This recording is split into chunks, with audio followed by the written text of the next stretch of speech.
ছেঁড়া পুতুলটি কোলে নিয়ে রাস্তার মাঝেই অঝোর ধারায় কাঁদছিল ছোট মেয়েটি। তার কান্নার আওয়াজে চারপাশের বাতাসও যেন ভারী হয়ে উঠছিল। ঠিক তখনই তার বাবা মাতাল অবস্থায় বোতল হাতে গান গাইতে গাইতে সেদিক দিয়ে যাচ্ছিল। মেয়েটিকে কাঁদতে দেখে সে বিরক্তি নিয়ে এগিয়ে আসে এবং উল্টো মেয়েটিকেই বকা দিয়ে বলে সে নিশ্চয়ই আবার কারো সাথে ঝগড়া করে এসেছে। মেয়েটি কান্না ভেজা গলায় জড়িয়ে ধরে বাবাকে বলে তার পুতুলটির সহপাঠীরা ছিঁড়ে ফেলেছে, কিন্তু মাতাল বাবা কোনো আবেগ না দেখিয়ে ঠান্ডা গলায় বলে সামান্য পুতুলই তো ছিঁড়েছে, ওটা ফেলে দাও, আমাকে ঝামেলায় ফেলো না।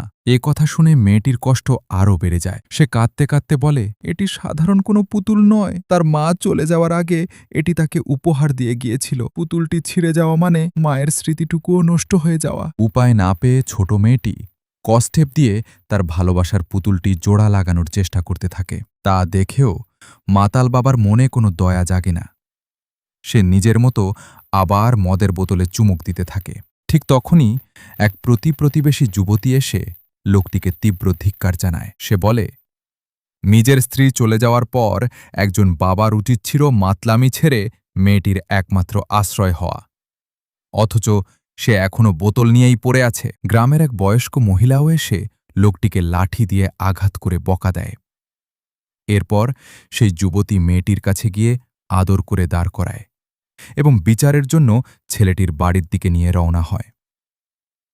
ছেলেটির বাড়িতে পৌঁছাতেই শুনতে পাওয়া যায় তার মা তাকে বকা দিচ্ছে, কারণ ছেলেটি এবার পরীক্ষায় ৯৯ পেয়ে দ্বিতীয় হয়েছে। ছেলেটি নিজের দোষ ঢাকতে বলে লি ইউহুই ১০০ পেয়েছে বলেই সে প্রথম হতে পারেনি। ছেলের কথায় সায় দিয়ে অন্যায়ভাবে তার মাও ছোট মেয়েটিকে কটূক্তি করতে শুরু করে।